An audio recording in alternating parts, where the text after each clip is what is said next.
welcome to another episode of Old Fiddle's New Life. I'm finally getting around to the Chinese violin that I bought, the in the white Chinese violin.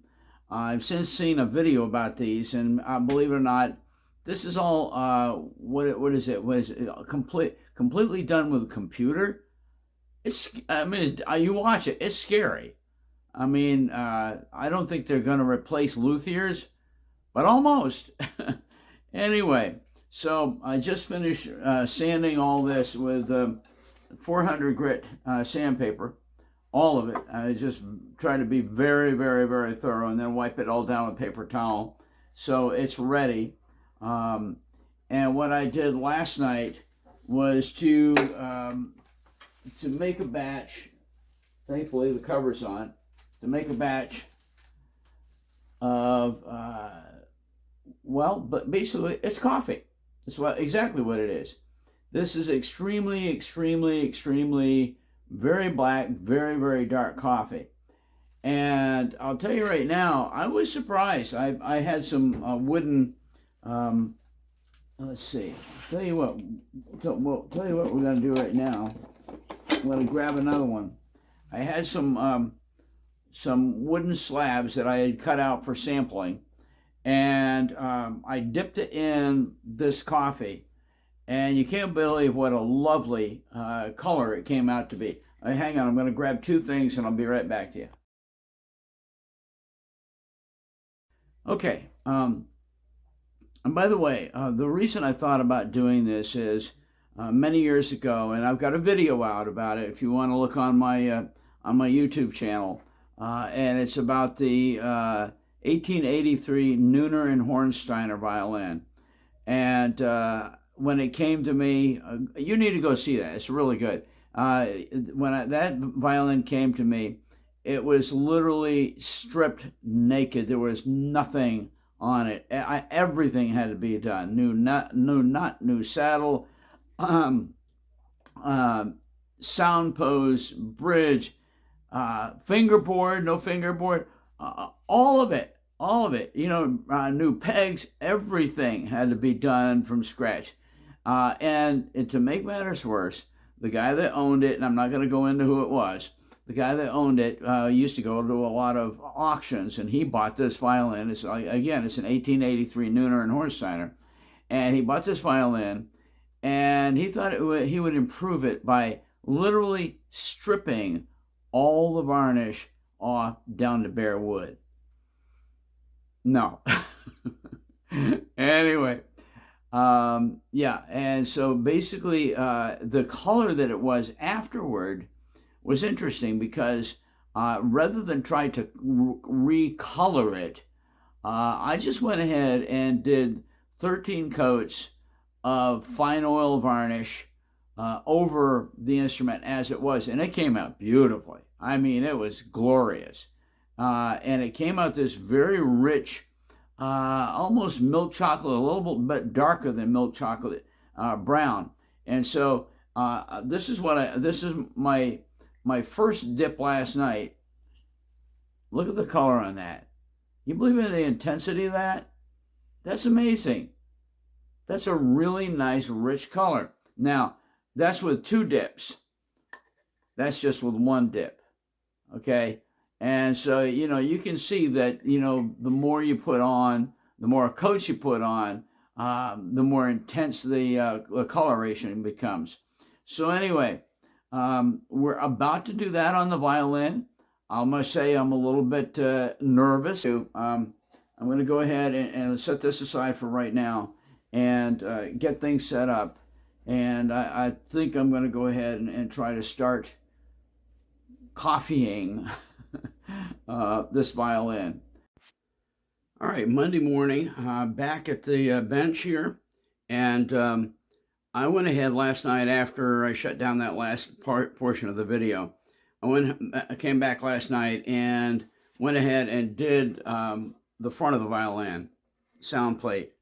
And it came up pretty good.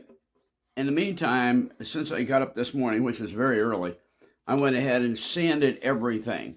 I just went over everything with 400 grit sandpaper, so you know just take out any roughness or anything like that, and got a pretty good place now, so that we're ready to go ahead and do another coat of the coffee. And so I'm going to go ahead and do that this morning. I just noticed another rough spot, so I'm going to have to go back and do a little bit of sandpaper again. But anyway, this is the way it is. when you're picky, I say, oh, there's another one. You get the idea. So I'll get with you guys in a few minutes after I pick up these last few kind of rough areas. You know, as I said, when you put a liquid on wood, what happens is the wood, the fibers in the wood expand a little bit, and you get a little bit of roughness. And I don't want that. I want it all completely nice and smooth for the next coat to go down on it. So anyway, I'll get back with you guys in a few minutes after I sand these. Okay, we're back. One good thing about the sanding that I did this morning, and again, it was with only 400 grit. That's very, very fine. One good thing about it, it did not, repeat, did not take off the stain. The stain is still there. I don't know if you can see this. The stain is still very much on board. So as we get ready to do another coat, it's going to go somewhere. And we're going to be taking another coat of very, very dark coffee and put it on top of another coat that came out lighter because it was just the first time around. So anyway, so let's go ahead and get started this morning. We're going to see what we can do and how this is going to come out. I'm going to be using a narrower brush to do the ribs here, because this brush right here is just too wide. Anyway, we're going to take it slow and easy and just see what we can do with this very, very black coffee, and see what we can do for this violin.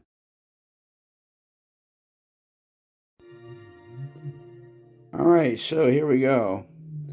This is the back, and it is not perfect.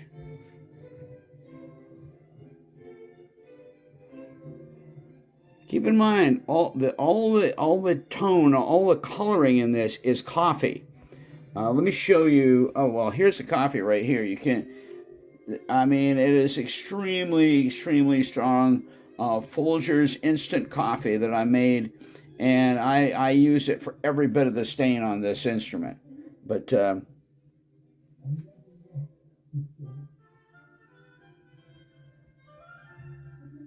it's really nice.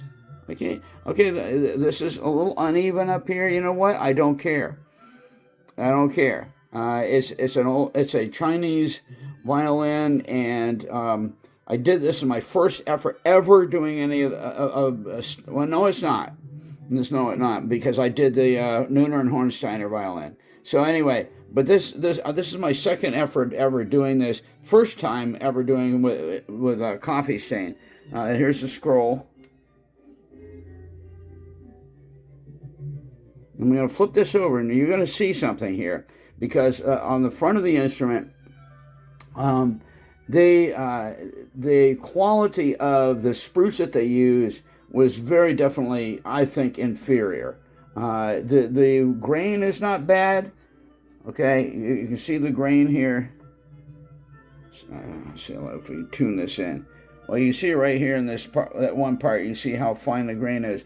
But there's a huge difference between the color on the G side from the E side. This over here is yeah, I think it's an inferior grade, and this staining, that's something that just happened almost automatically with the quality of this wood. That this is not good spruce, not good quality spruce. Although, you know, look at the fine grain. That part's not bad. Let me see if I can tune in here. I think that.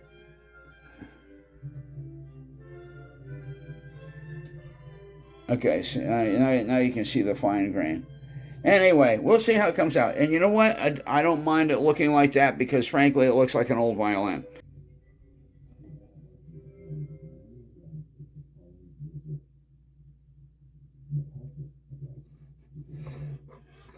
All right.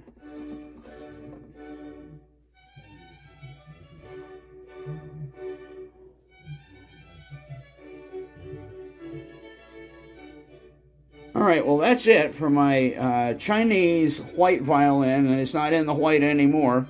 It's coffee stained and fine oil varnished.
One of the things you have to watch for as you go through the process of getting the varnish on is drips are actually where the if you've got too much varnish, keep in mind you've got beautifully rounded contours here and everything, right? Well, if those contours have too much varnish put on any one part of it, what happens is they begin to it's like a little wave, and you begin to see some of the varnish flowing off in one direction, and it creates a little ripple. And don't do that. You know, just keep going back over it. Watch your surface. Watch what it's doing, and if you're careful, you get through the whole process, and you're going to get everything nice and level and clear, and no drips, no rolls. And I'm watching this right now because I had an area right here just a minute ago, and boy, that was really starting to. As I was putting it on, apparently I had done pretty heavy right there with the varnish, and it was starting to, shift downward, and it was going to make it be a mess if I didn't catch it.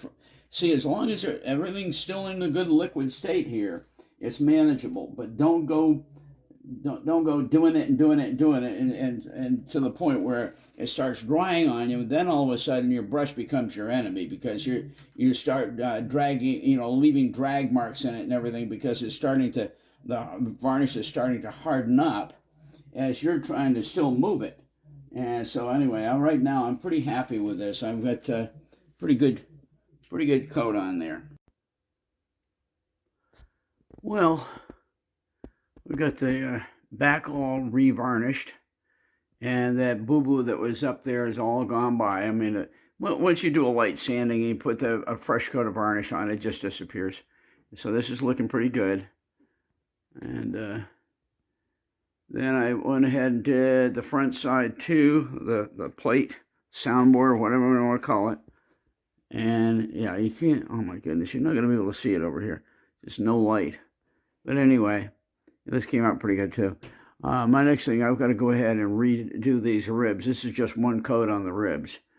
But keep in mind here, when I did the Neuner and Hornteiner violin, you guys need to look that up. I've got an episode in there on the Neuner and Hornteiner, and I'll put a link to it. But when I did that Neuner and Hornteiner, I did 13 coats of fine oil varnish, sanded and very carefully done every single time. And on the final two coats, I did rotten stone and oil, and just an excellent professional level job. Came out fantastic. So anyway, all right. So this one's hanging up. We're gonna let this stay overnight, and I'm not gonna touch it tomorrow Sunday, and we're gonna just let everything sit and get normal. Then I think on Sunday afternoon, after church is over and everything, I'm gonna get on these ribs and do another coat on here, perhaps another coat up there on the scroll. But that scroll is really coming out nicely. I don't know if you can see that. It's it's gonna be really nice. Okay, guys, this is gonna be enough for this trip. After going through this, I edited the daylights out of this video because it's so much. This was long and tedious, and I hope I didn't bore everybody to death. Suffice it to say, I finally got 8 coats on everything, and that's it. That's all I'm going to do, 8 coats.